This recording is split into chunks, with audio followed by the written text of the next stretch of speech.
Flandes, las tierras del León de Oro, se extienden por el norte y occidente de la actual Bélgica. Sus bajas y amplias llanuras experimentaron desde el medievo un auge económico que las situó entre los lugares más ricos de Europa. Sus puertos del Mar del Norte se convirtieron en los enclaves de la Hansa que controlaban buena parte del comercio europeo. El viajero percibe de inmediato las claves de una sociedad opulenta a través de las ciudades repletas de obras de arte, en especial los fabulosos edificios góticos y las pinturas de la escuela flamenca. Para los viajeros españoles, poseen el atractivo añadido de una historia vivida en común entre Flandes y España.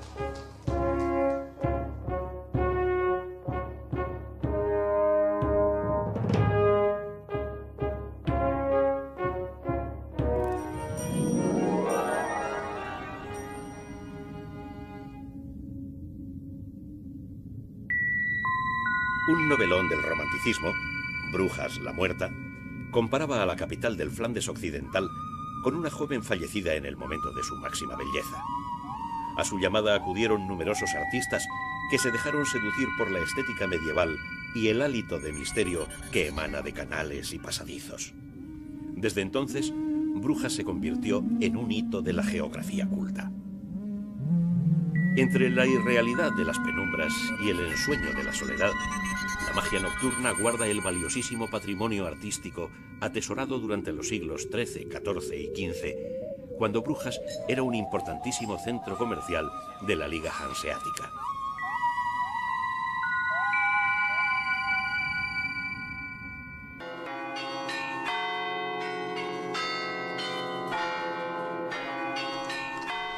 Su actividad económica se vio gravemente dañada con el enarenamiento del puerto, y durante 300 años vivió un profundo letargo que la salvó de la destrucción.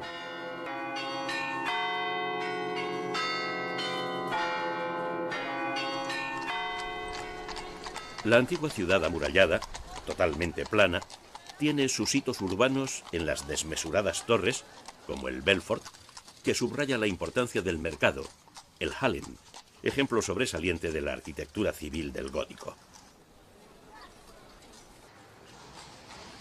Sus 83 metros de altura gravitan sobre la plaza del Markt, convertida en un símbolo de la orgullosa ciudad de los comerciantes. Una ciudad de hombres libres, rica e independiente.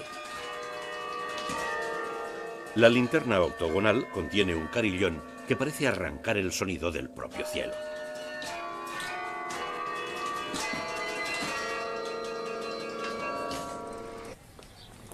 La plaza del Markt continúa siendo el espacio público por excelencia.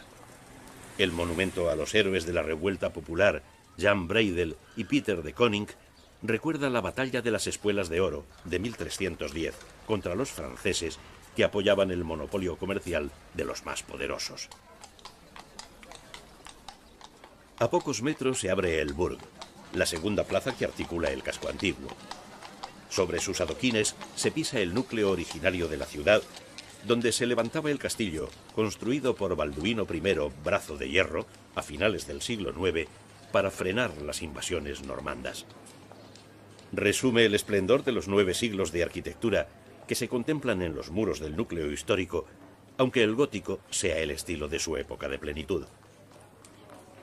El ayuntamiento está considerado como una obra maestra del gótico civil, y sirvió de prototipo para toda una serie de palacios municipales levantados en todo Flandes.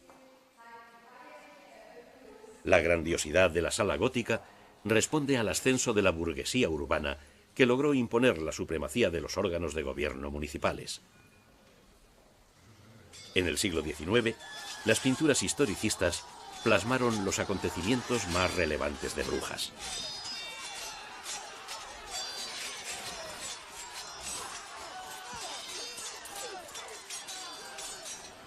La fachada renacentista del Oude Griffie, antigua escribanía civil, está adornada por la estatua del rey Salomón, ya que fue palacio de justicia. En su interior, la sala de los regidores muestra la enorme chimenea de los Frank de Bruges, diseñada por Lancelot Blondel. De roble, alabastro y mármol, está adornada con tallas del emperador Carlos V, acompañado de sus abuelos paternos, Maximiliano de Austria y María de Borgoña, y los maternos, Isabel y Fernando, los reyes católicos.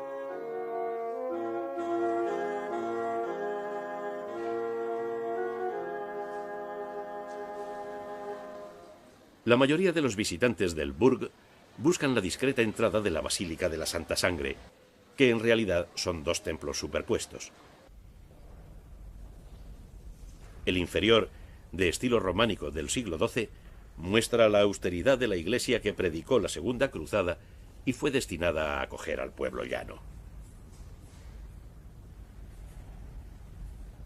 De aquella expedición, el conde de Flandes se trajo de Tierra Santa la reliquia de la sangre de Cristo, que ahora se custodia en el templo superior, de un desbordante estilo gótico. El contraste entre el gótico del siglo XV y el románico se muestra sin contemplaciones. Los cofrades de la Santa Sangre ofrecen la reliquia a los fieles que acuden a contemplarla desde todos los lugares de la cristiandad.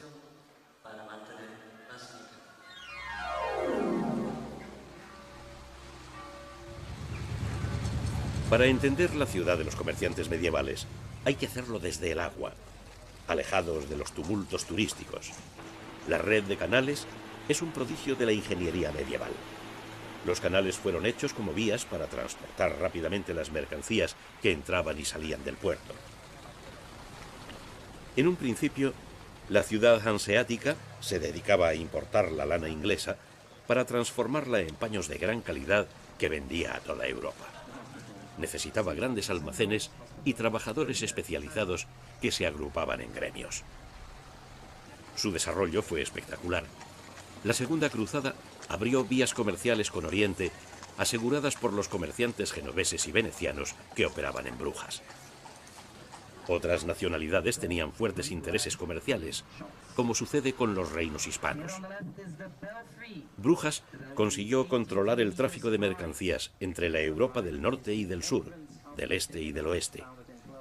El viajero contempla el desarrollo que paralelamente experimentó la arquitectura del gótico, creando nuevos edificios palaciegos levantados por los ricos comerciantes, los gremios y los consulados de las diferentes nacionalidades que operaban en la ciudad.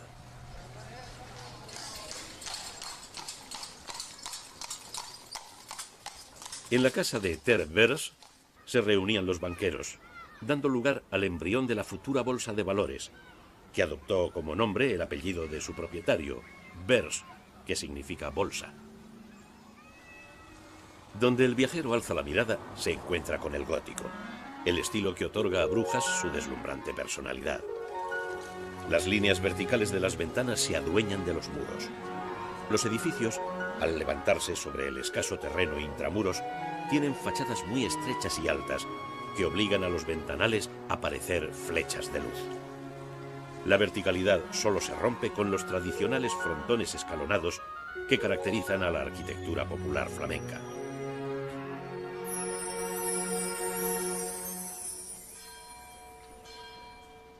La iglesia de Nuestra Señora registra todo el proceso de evolución del gótico flamenco. Su fabulosa torre, la esbeltez de los pilares que alcanzan alturas vertiginosas, la profusa decoración de molduras, los arcos de crucería y las pilastras elevadas forman un frondoso bosque de piedra que se eleva y sustenta la bóveda celestial.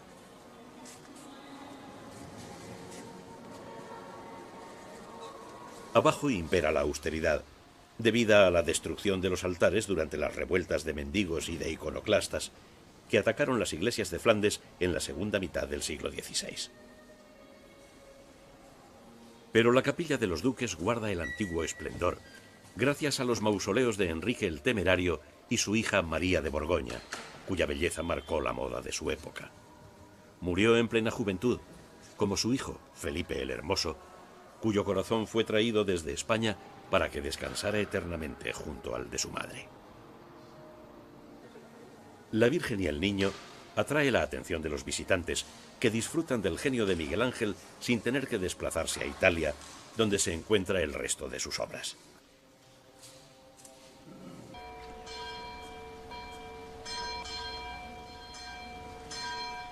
Un breve paseo lleva a un rincón de calma, el Begijnhof, convento de las Beguinas, una especie de isla urbana en la que se refugió la emancipación femenina.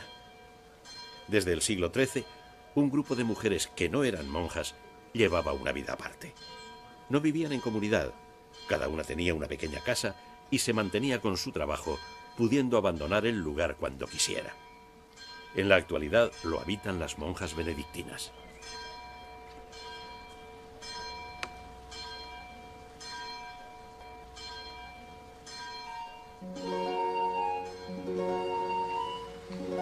De inmediato aparece el Lago de los Cisnes, un espejismo romántico que encierra la dureza de las disputas entre los altivos burgueses y Maximiliano I, que al ser hecho prisionero vio ajusticiar a uno de sus hombres que tenía como distinción heráldica un cisne. Cuando recobró la libertad, para que los brujenses no olvidaran el crimen cometido, ordenó que en los canales hubiese siempre cisnes.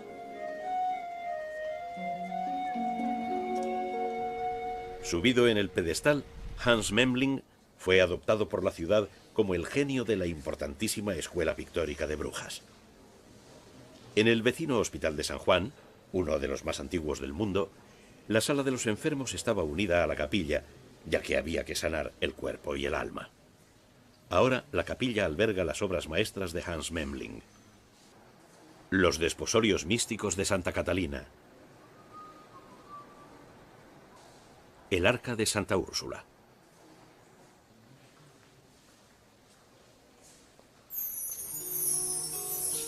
Cuando Carlos V visitó la ciudad en 1515, estaba a punto de comenzar la decadencia, provocada por el desecamiento del brazo de mar que permitía la existencia del puerto. No podía sospechar que 300 años después, los prisioneros de guerra españoles abrirían el canal mandado construir por Napoleón.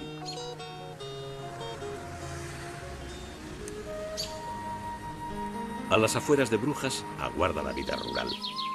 En bicicleta o en barco, se entra en las tierras bajas e inundables que la construcción de los pólders, reforzados por las hileras de árboles, consiguieron salvar para la agricultura y la ganadería. Un mundo vegetal creado por unas gentes que tuvieron que trabajar duramente para pisar tierra firme.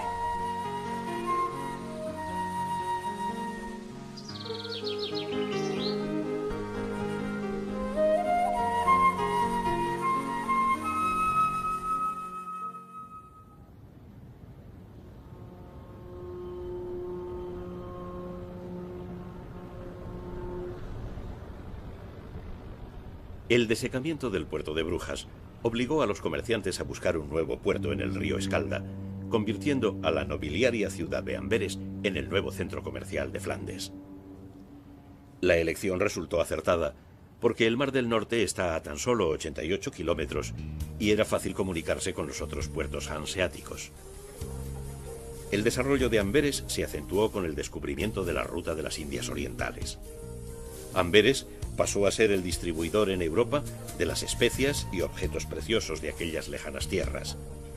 Incluso en la actualidad es capital para la comercialización de las piedras preciosas, en especial los diamantes.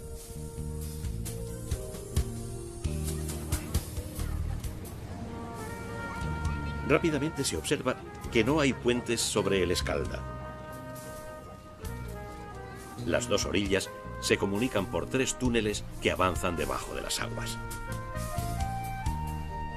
A la importancia portuaria se unen el desarrollo industrial y un activo comercio, que convierte a Amberes en la locomotora de Bélgica.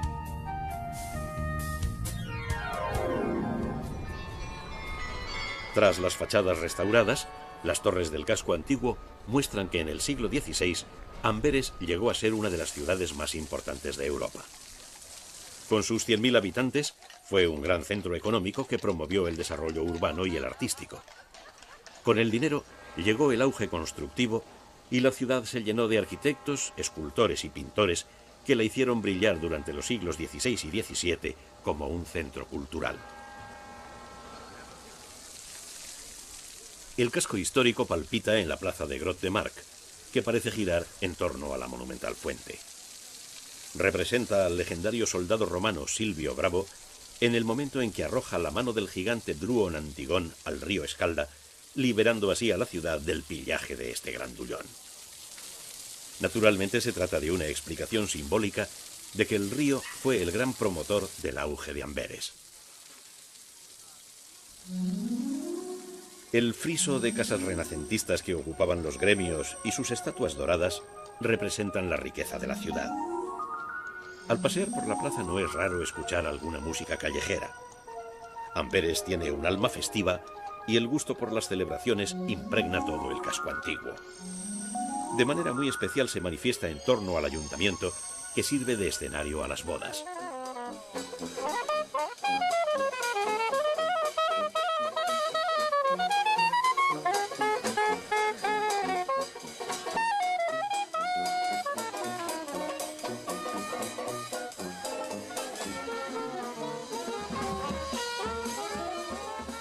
Obra de Cornelio Floris, la desbordante fachada funde las influencias italianas con las flamencas y muestra el escudo de Felipe II, rey de España y soberano de los Países Bajos, en la época de máximo esplendor de ambos reinos.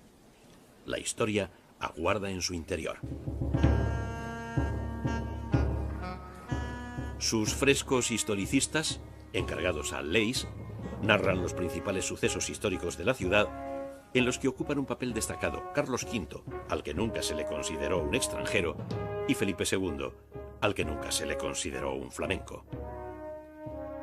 De 1516 a 1714 tuvo lugar la llamada época española, con una historia vivida en común que se inició cuando el príncipe Carlos, soberano de los Países Bajos por ser hijo de Felipe el Hermoso, aceptó la corona de Castilla y Aragón como heredero de su madre, la reina Juana, hija de los reyes católicos. Pero más allá de la problemática de los acontecimientos políticos religiosos, existió una importantísima colonia de españoles y una relación cultural que todavía se palpa en Amberes y en todo Flandes. Una colonia de negociantes, mayoritariamente castellanos, operaba en la ciudad, donde se mezclaron con la población local, al igual que lo hicieron los flamencos que llegaron a España con Carlos V.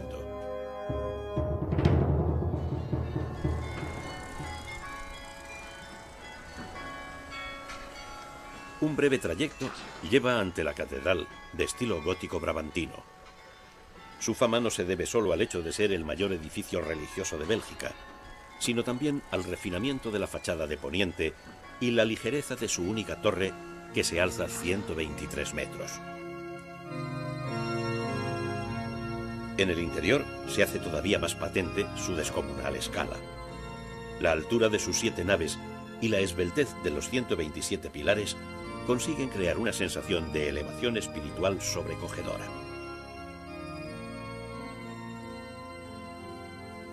Al igual que en otros templos flamencos, la sobriedad del interior se debe a la destrucción de numerosos retablos, figuras sacras y mobiliario, producida por la revuelta de los iconoclastas en el siglo XVI.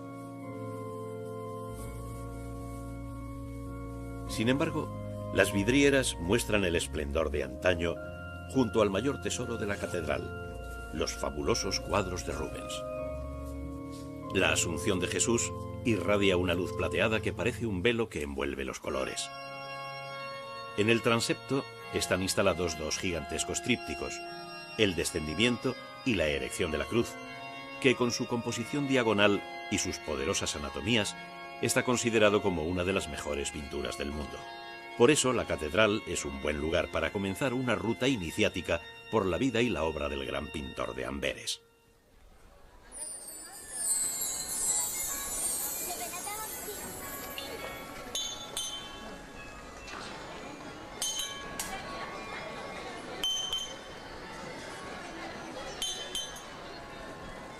La ruta de Rubens continúa por la Groenplatz, donde la ciudad, totalmente identificada con el pintor, le levantó un monumento que lo representa como el gran patricio que fue. La casa de Rubens permite descubrir la intimidad del genio, pero también sus anhelos sociales. Cuando Rubens triunfó como pintor, se rodeó del lujo que precisaba para conquistar la posición social perdida por el adulterio del padre, que les dejó sin propiedades ni honra.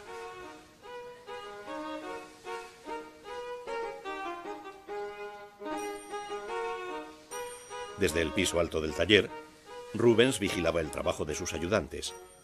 Junto con los bocetos se pueden contemplar los cuadros terminados. El maestro realizaba los bocetos que eran enviados a sus clientes repartidos por Europa. Si eran aceptados, se comenzaba a trabajar en el taller, donde Rubens dirigía el dibujo de la composición, la preparación de los colores, supervisaba la pintura y realizaba personalmente las partes más complejas, explicándose así que dejara a la posteridad más de 1000 obras. El viajero encuentra la apoteosis de la pintura barroca de Rubens en el Museo Real de Bellas Artes, rodeado por las grandes composiciones de un pintor que conocía los efectos de la luz, la perspectiva y la óptica con una total maestría.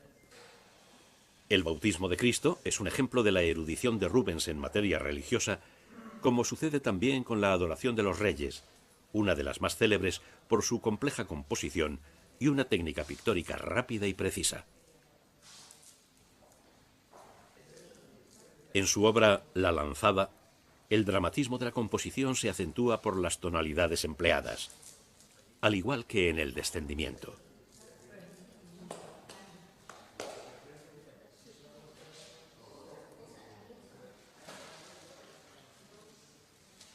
La educación de la Virgen y la Sagrada Familia permiten descubrir otra faceta de Rubens, más contenida y de carácter más íntimo.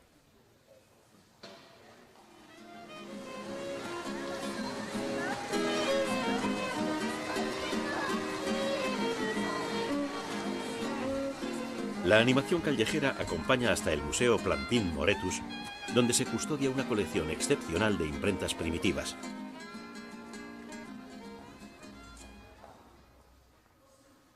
Amberes era un gran centro editorial cuando Cristóbal Plantin se convirtió en el architipógrafo de Felipe II, obteniendo el extraordinario privilegio de la impresión en exclusividad por cuenta del rey de todas las obras litúrgicas destinadas a las iglesias del Imperio español.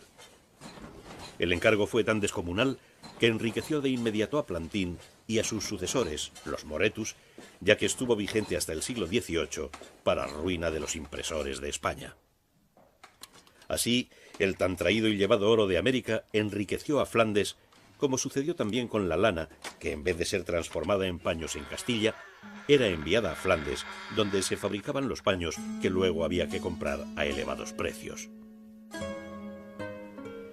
La historiografía actual culpa de esta nefasta política económica a los intereses político-religiosos de los monarcas de la Casa de Austria, que además no dudaron en reprimir con dureza los intentos independentistas flamencos. La Casa de Plantin se convirtió en un importantísimo centro erasmista, aunque sea conocida por haber realizado la gran empresa tipográfica del siglo XVI, una edición de la Biblia en 5 lenguas: latín, griego, hebreo, siríaco y arameo. En la realización de la Biblia políglota trabajó el capellán de Felipe II, el teólogo Arias Montano.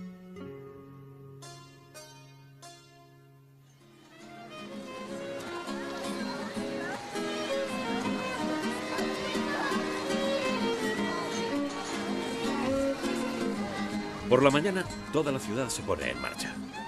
Millares de personas llegan a la monumental estación central, un palacio adecuado para recibir a los visitantes del emporio comercial e industrial de Bélgica.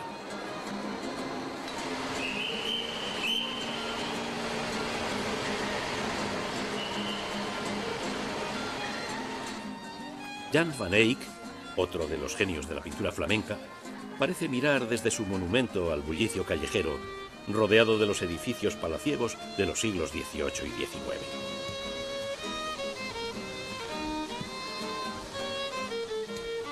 En la calle Meir y aledaños, los comercios muestran las creaciones de los modernos diseñadores de Amberes en un ambiente siempre festivo.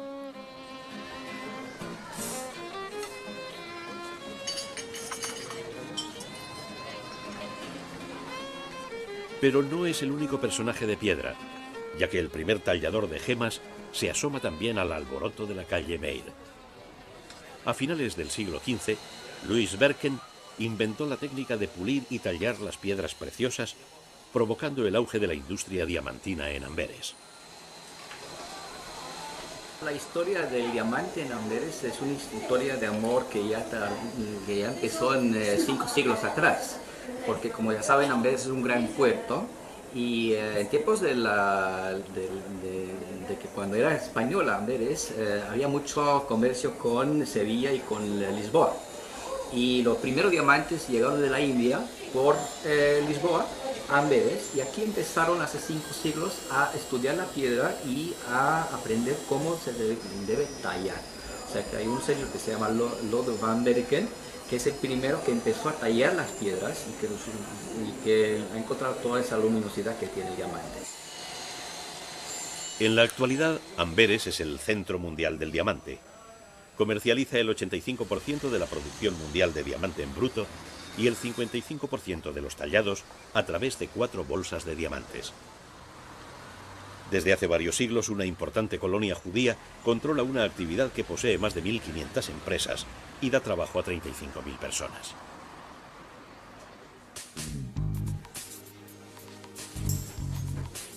La ciudad que trabaja duro también se divierte al máximo. Los locales de copas, como el 11º mandamiento, que naturalmente es el mandamiento de beber cerveza, tienen una clientela que opina que en Amberes no se bebe cerveza, se saborea. Para ello existen más de 300 tipos, porque cada pueblo hace la suya con sus propias hierbas. También la ginebra tiene una amplia gama de sabores.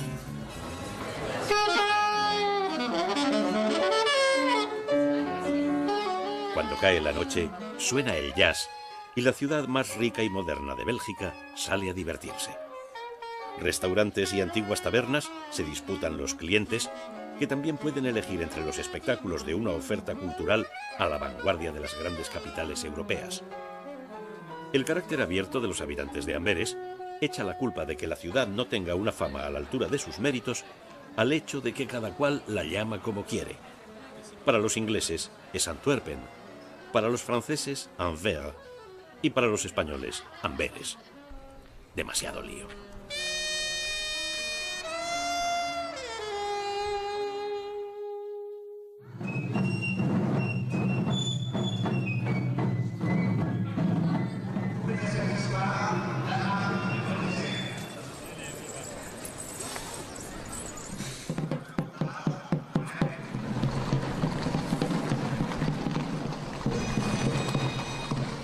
La plaza más famosa de Europa acoge a comienzos de julio un cortejo fascinante, el Ommegang, que conmemora el desfile organizado en 1549 para recibir a Carlos V, a su hijo el futuro Felipe II y a sus hermanas Leonor, reina de Francia, y María, reina de Hungría.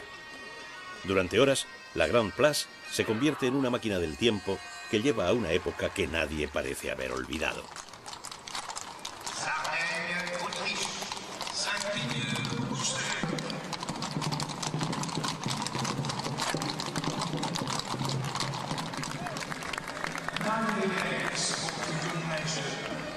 La recreación de los trajes, los estandartes y los bailes resultan tan perfectos que parecen salidos de un museo etnográfico.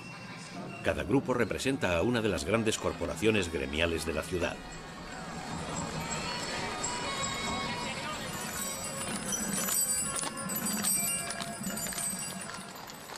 Un gusto por lo bien hecho impregna todos los ámbitos, hasta el festivo.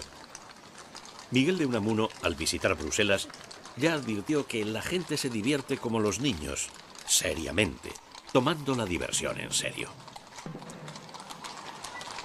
Jean Cocteau definió para siempre a la Grand Place como el más bello teatro del mundo, y resulta imposible llevarle la contraria.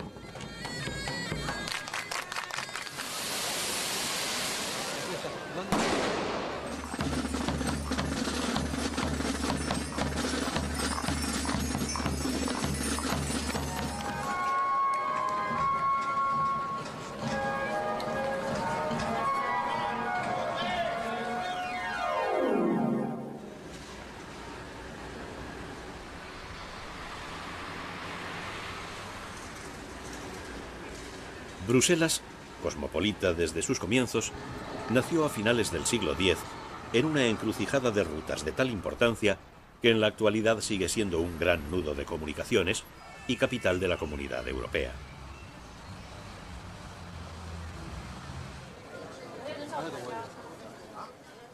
El gótico tardío alcanzó su apogeo en el edificio del ayuntamiento, que eleva hacia el cielo una aguja de piedra calada, sobre la que se alza San Miguel, patrono de la ciudad. Las fachadas barrocas de las casas que pertenecieron a los gremios guardan numerosas historias, como la de Carlos Marx y Federico Engels pronunciando discursos en la Casa del Cisne, o la de Víctor Hugo escribiendo sus contemplaciones en la Casa de la Paloma.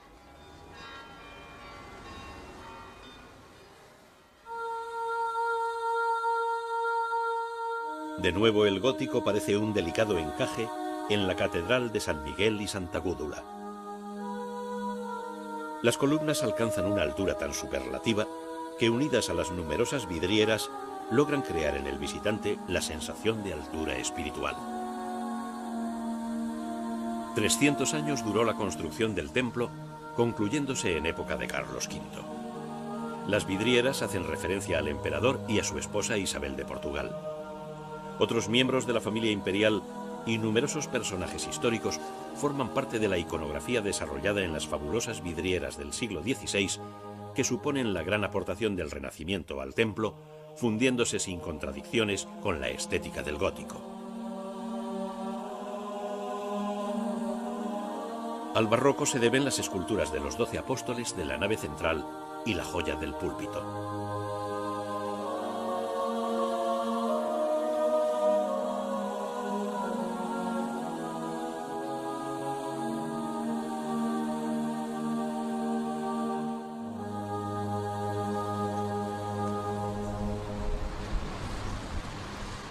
El ascenso hacia los barrios reales muestra la irregular orografía de la ciudad, que llevó a Antonio Pons a compararla con Toledo.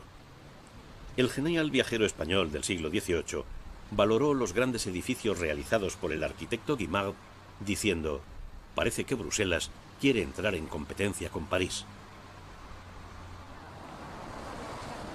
En la Plaza Real, el jefe de la Primera Cruzada, Godofredo de Bouillon, recuerda que bajo sus pies se encontraba el desaparecido Palacio de los Duques de Brabante, donde tuvo lugar la abdicación de Carlos V.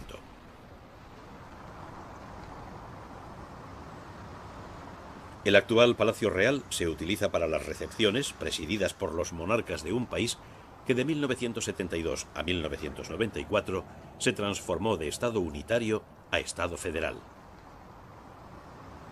El Boulevard Regent, orillado de palacios neoclásicos ocupados por instituciones culturales, conduce al Museo de Bellas Artes. Los genios de la escuela flamenca aguardan en sus salas. Roger van der Weyden y su Piedad. La Virgen de la Leche, de Gerard David. El tríptico Sforza, de Memling.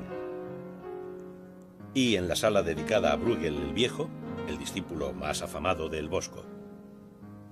Conocedor de la vida popular de sus paisanos y dotado de una imaginación portentosa, el gran humanista logró crear en cada una de sus obras un microcosmos.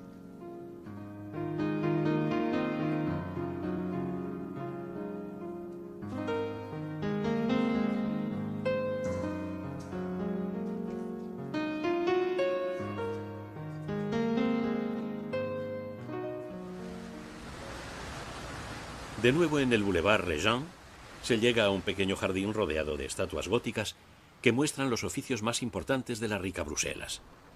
Algunas se recortan sobre la iglesia de Notre-Dame de Sablon, pero el jardín está dedicado a dos héroes nacionales, los condes Egmont y Horne, ajusticiados por orden del duque de Alba durante la represión de la Reforma protestante.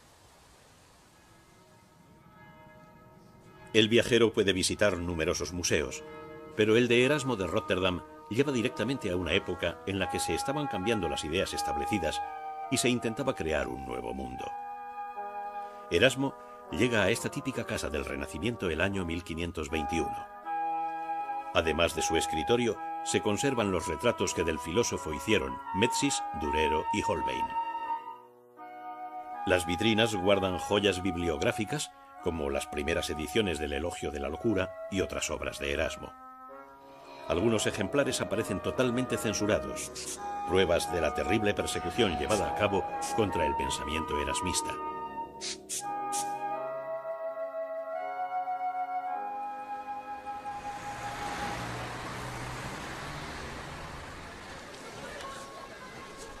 Viajeros, funcionarios comunitarios y estudiantes universitarios se encargan de que el centro de Bruselas, el llamado Pentágono, se sature a las horas punta.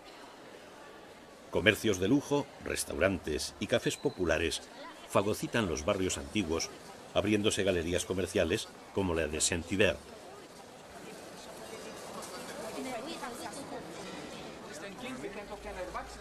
A espaldas de la Grand Place, la figura del Manneken Pis inaugura la serie de guiños humorísticos que el viajero encuentra en las fachadas de la capital comunitaria, pese a su fama de seria. Los personajes de cómics han dado lugar a una ruta por la Bruselas más informal.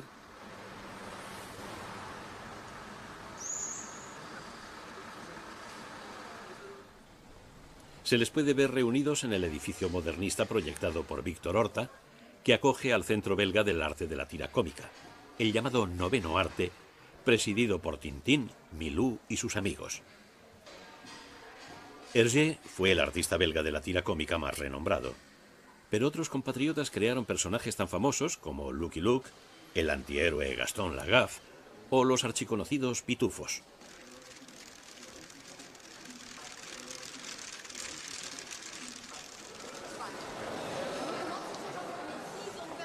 Si Bruselas tiene el ademán serio de la capitalidad y la sonrisa burlona de los cómics, nadie duda de que su gusto esté conquistado por los bombones.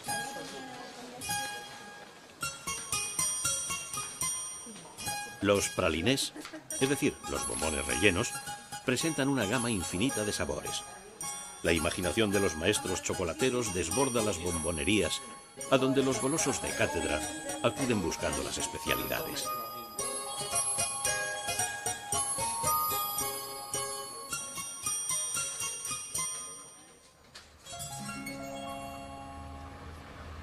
Cuando Víctor Horta propuso cambiar todo, se inicia el Art Nouveau en Bruselas, dando lugar a más de 500 edificios esparcidos por toda la ciudad. El Museo de los Instrumentos Musicales está alojado en un inmueble levantado a finales del siglo XIX por Paul Saint-Tenoy para los almacenes Old England. La estética modernista enmarca la fabulosa colección de instrumentos musicales de todo el mundo y de todas las épocas con sus respectivos sonidos.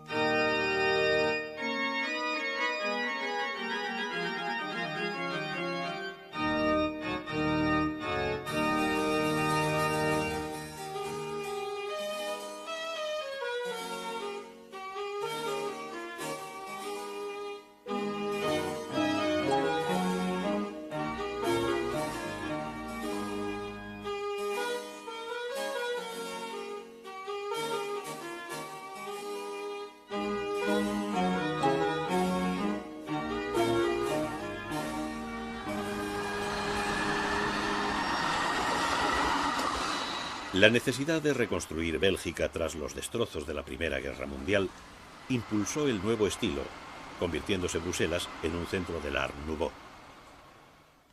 La Maison Cauchy conserva la decoración original que permite apreciar al modernismo como un estilo unificador de arquitectura, pintura y artes aplicadas hasta formar un conjunto estético total.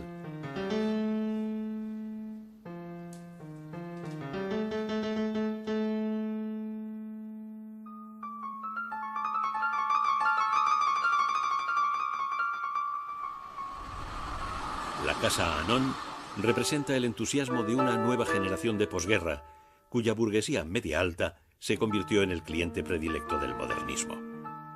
Su estética era el deseo de levantar un mundo nuevo, y Bruselas volvió a apostar por la novedad y la alegría ante el progreso.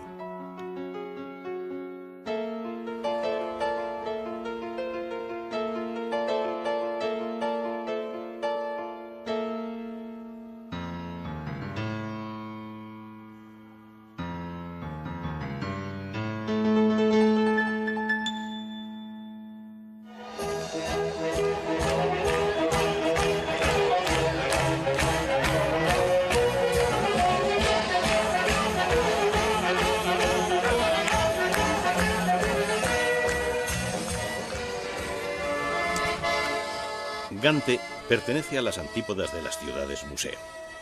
Su fuerte personalidad estalla en la gran fiesta del verano, fiesta que aglutina todos los pequeños festejos de las localidades cercanas, permitiendo así tener una gran fiesta para todos.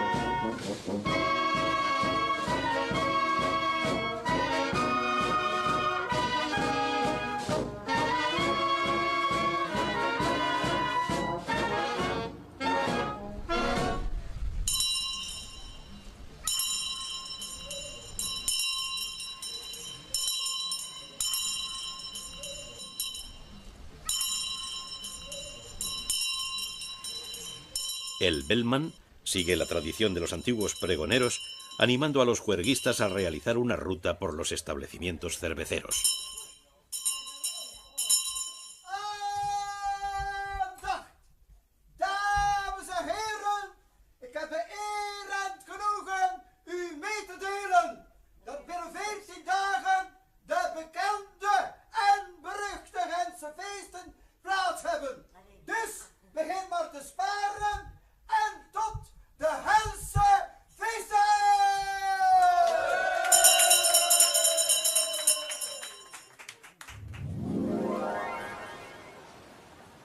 Numerosos españoles visitan Gante, atraídos por los vínculos históricos, especialmente por ser la ciudad natal del emperador Carlos V.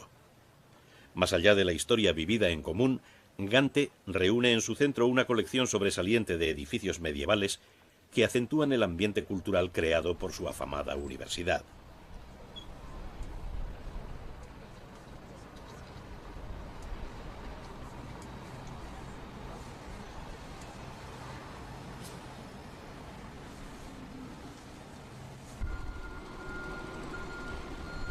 El Belfort alza sus 91 metros de altura entre las dos plazas del Corazón Antiguo. Simbolizaba el orgullo de los mercaderes y los tejedores que desde el siglo XII otorgaron a Gante una prosperidad inusitada. Adosado a la torre, el edificio gótico del mercado de paños centraba la actividad económica. La torre pórtico de la Catedral de San Bavón mide su altura con el Belfort, creándose una disputa estética entre el poder religioso y el civil.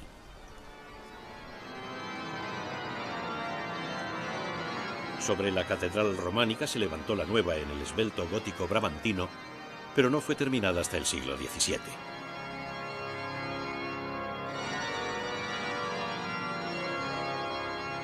Durante el barroco se adornaron las pilastras nervadas de la nave central con grupos escultóricos y con el púlpito de Laurent Delvaux, ejemplo destacado de los excepcionales púlpitos de las iglesias flamencas.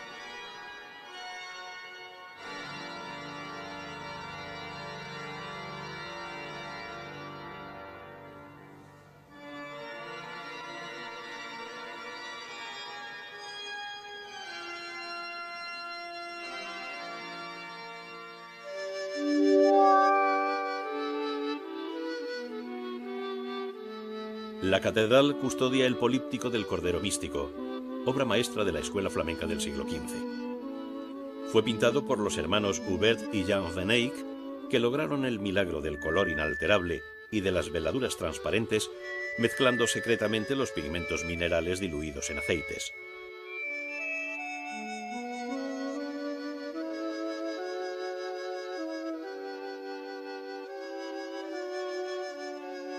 La escena central resulta innovadora por su gran vista paisajística.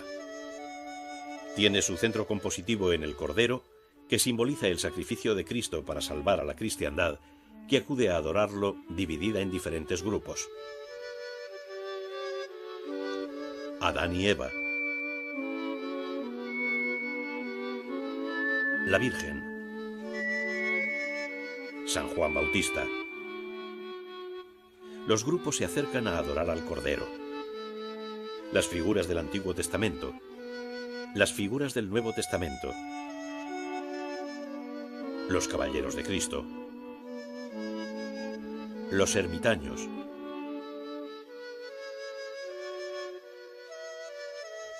Los ángeles cantores. Esta obra universal fue salvada del furor de los iconoclastas. Sobrevivió a 3 guerras y Gante la aclamó a su vuelta del exilio provocado por los nazis.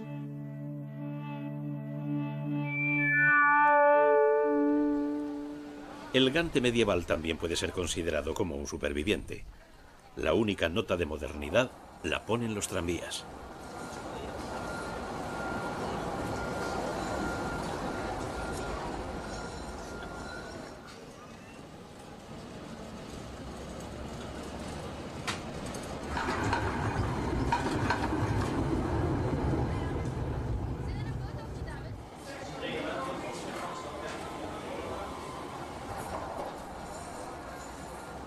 Sin embargo, ha desaparecido el Palacio de los Duques de Borgoña, donde la reina Juana, el 24 de febrero de 1500, trajo al mundo un niño que fue llamado Carlos en honor a su abuelo Carlos el Temerario. Una humilde estatua recuerda a Carlos I de España y V de Alemania, el hombre más poderoso de su época.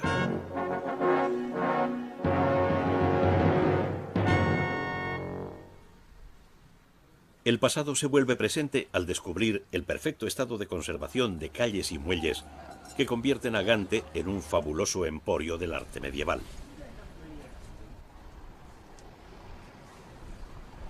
La rica burguesía y el poder de las cofradías levantaron el ayuntamiento a principios del siglo XVI, presentándolo ante los ciudadanos como un fabuloso palacio gracias a la fachada del gótico florido, donde arquitectura y escultura se integran totalmente.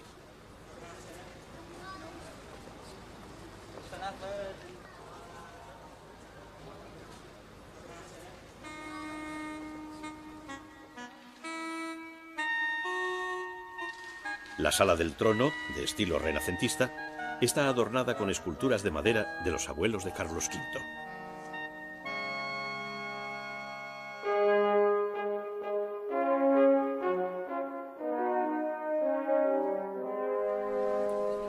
El ala izquierda del ayuntamiento fue edificada en el estilo Renacimiento, provocando un contraste tan radical que podría decirse que son 2 edificios sin relación alguna.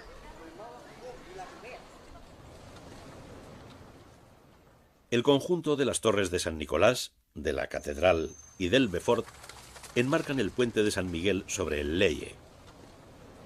El paseante lo atraviesa para acceder al muelle de Herve y al muelle Blé, convertidos en la zona de la animación, donde turistas y estudiantes llenan las tabernas y los restaurantes abiertos en los antiguos edificios gremiales y en los locales portuarios.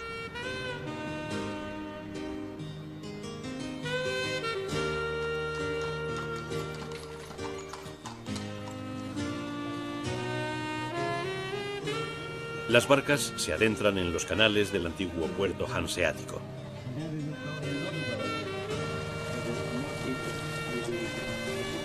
Ante el viajero surge la opulencia de una de las sociedades más ricas de Europa durante los siglos XV y XVI. Hacia el año 1500, Gante era, después de París, la ciudad más grande y poblada al norte de los Alpes.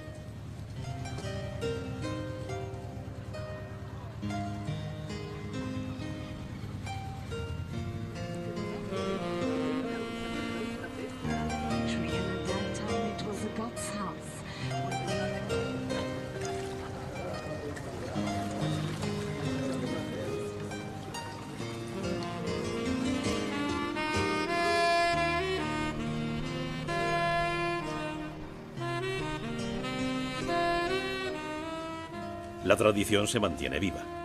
El antiguo tinglado de los carniceros ha sido convertido en un moderno restaurante y en una tienda de especialidades flamencas.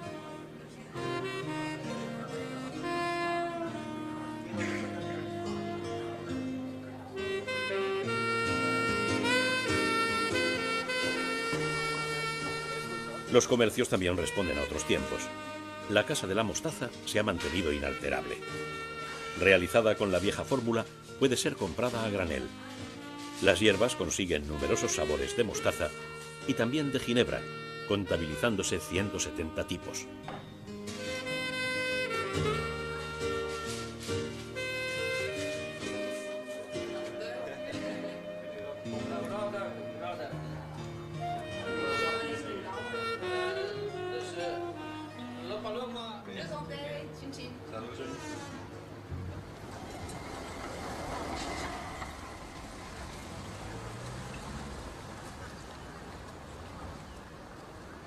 El castillo de los condes de Flandes tuvo la máxima importancia defensiva durante el feudalismo, cuando Balduino Brazo de Hierro lo mandó levantar a mediados del siglo IX.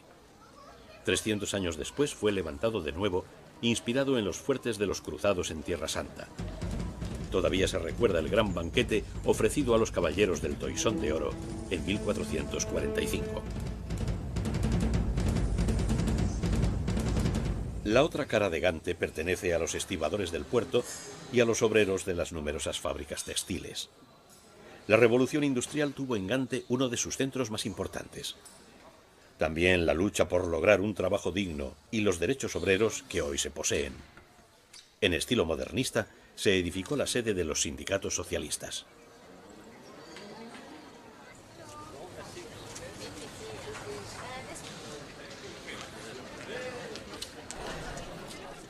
Por la tarde comienzan a llenarse las cervecerías. Dicen que en el centro de Gante hubo 400 destilerías que hacían su propia cerveza porque el agua era imbebible. Ahora la variedad de sabores se mantiene en una ciudad especialmente acogedora.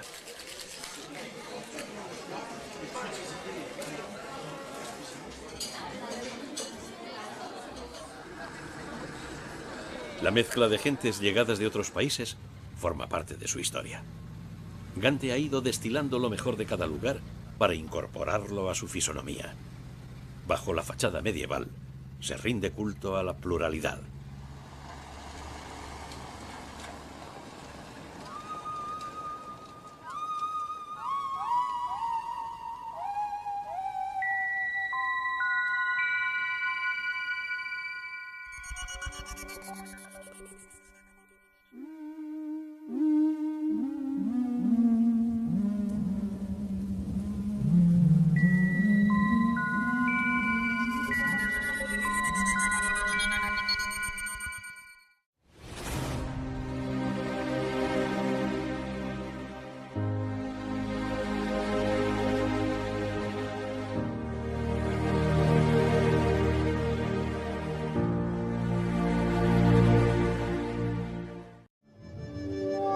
Flandes, las tierras del León de Oro, se extienden por el norte y occidente de la actual Bélgica.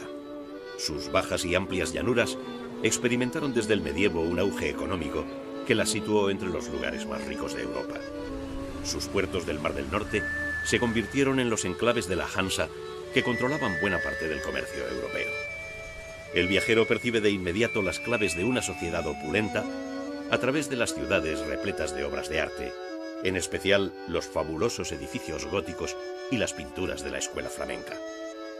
Para los viajeros españoles, poseen el atractivo añadido de una historia vivida en común entre Flandes y España.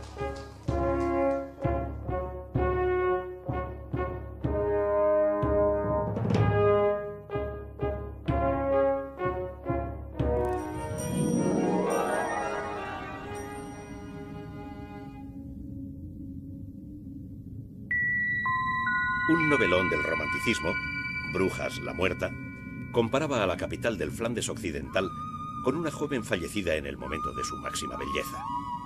A su llamada acudieron numerosos artistas que se dejaron seducir por la estética medieval y el hálito de misterio que emana de canales y pasadizos. Desde entonces, Brujas se convirtió en un hito de la geografía culta. Entre la irrealidad de las penumbras y el ensueño de la soledad, la magia nocturna guarda el valiosísimo patrimonio artístico atesorado durante los siglos XIII, XIV y XV, cuando Brujas era un importantísimo centro comercial de la Liga Hanseática.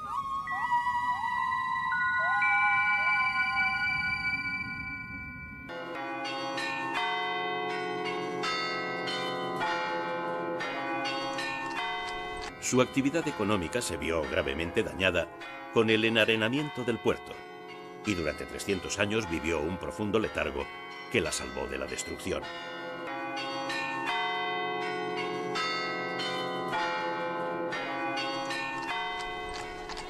La antigua ciudad amurallada, totalmente plana, tiene sus hitos urbanos en las desmesuradas torres, como el Belfort, que subraya la importancia del mercado, el Hallen, ejemplo sobresaliente de la arquitectura civil del gótico. Sus 83 metros de altura gravitan sobre la plaza del Markt, convertida en un símbolo de la orgullosa ciudad de los comerciantes. Una ciudad de hombres libres, rica e independiente. La linterna octogonal contiene un carillón que parece arrancar el sonido del propio cielo.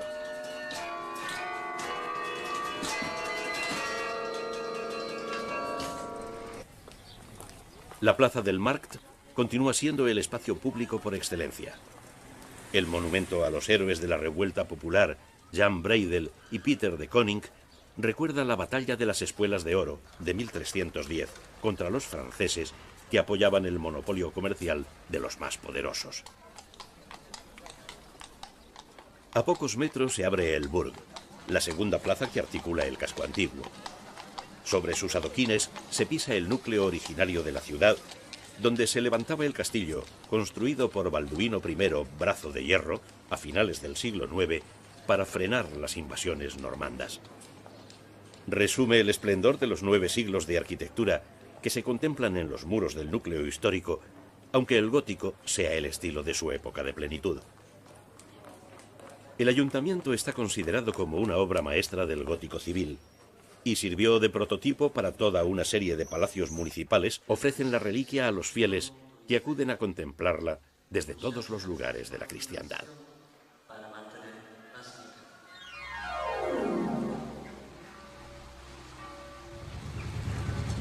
Para entender la ciudad de los comerciantes medievales, hay que hacerlo desde el agua, alejados de los tumultos turísticos. La red de canales es un prodigio de la ingeniería medieval. Los canales fueron hechos como vías para transportar rápidamente las mercancías que entraban y salían del puerto.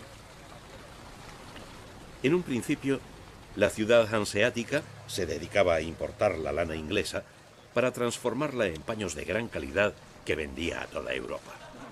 Necesitaba grandes almacenes y trabajadores especializados que se agrupaban en gremios. Su desarrollo fue espectacular. La Segunda Cruzada abrió vías comerciales con Oriente, aseguradas por los comerciantes genoveses y venecianos que operaban en Brujas. Otras nacionalidades tenían fuertes intereses comerciales, como sucede con los reinos hispanos. Brujas consiguió controlar el tráfico de mercancías entre la Europa del norte y del sur, del este y del oeste. El viajero contempla el desarrollo que paralelamente experimentó la arquitectura del gótico, creando nuevos edificios palaciegos levantados por los ricos comerciantes, los gremios y los consulados de las diferentes nacionalidades que operaban en la ciudad.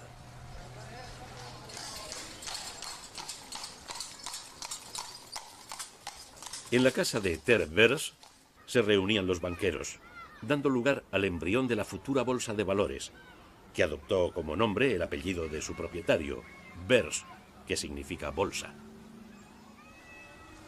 Donde el viajero alza la mirada, se encuentra con el gótico, el estilo que otorga a Brujas su deslumbrante personalidad. Levantados en todo Flandes.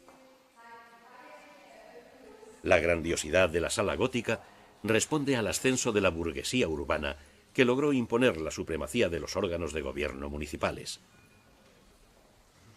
En el siglo XIX, las pinturas historicistas plasmaron los acontecimientos más relevantes de Brujas.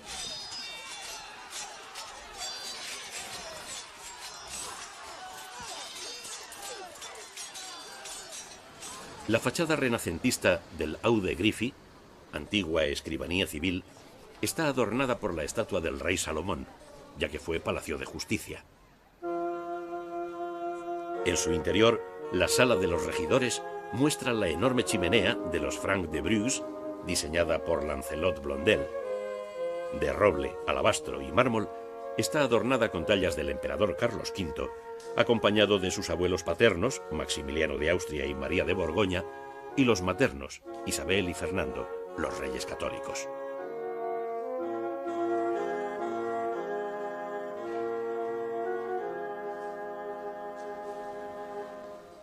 La mayoría de los visitantes del Burg buscan la discreta entrada de la Basílica de la Santa Sangre, que en realidad son 2 templos superpuestos.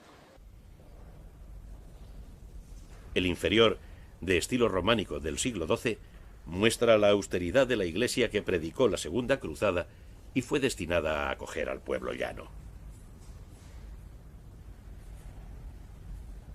De aquella expedición, el conde de Flandes se trajo de Tierra Santa la reliquia de la sangre de Cristo, que ahora se custodia en el templo superior, de un desbordante estilo gótico. El contraste entre el gótico del siglo XV y el románico se muestra sin contemplaciones. Los cofrades de la Santa Sangre, las líneas verticales de las ventanas se adueñan de los muros.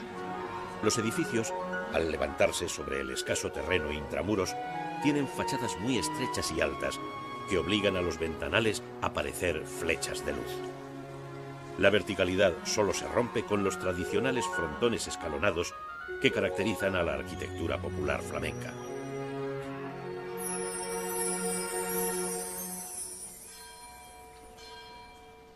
La iglesia de Nuestra Señora registra todo el proceso de evolución del gótico flamenco. Su fabulosa torre, la esbeltez de los pilares que alcanzan alturas vertiginosas, la profusa decoración de molduras, los arcos de crucería y las pilastras elevadas forman un frondoso bosque de piedra que se eleva y sustenta la bóveda celestial.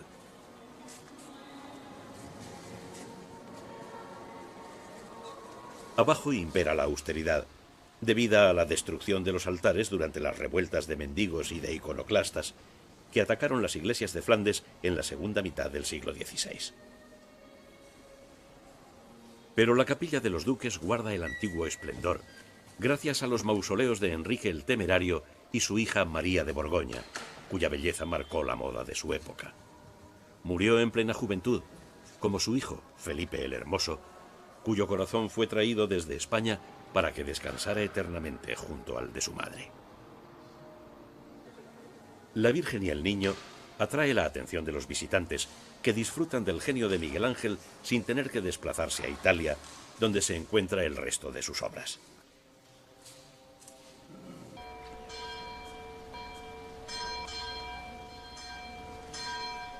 Un breve paseo lleva a un rincón de calma, el Beheimhof, convento de las Beguinas, una especie de isla urbana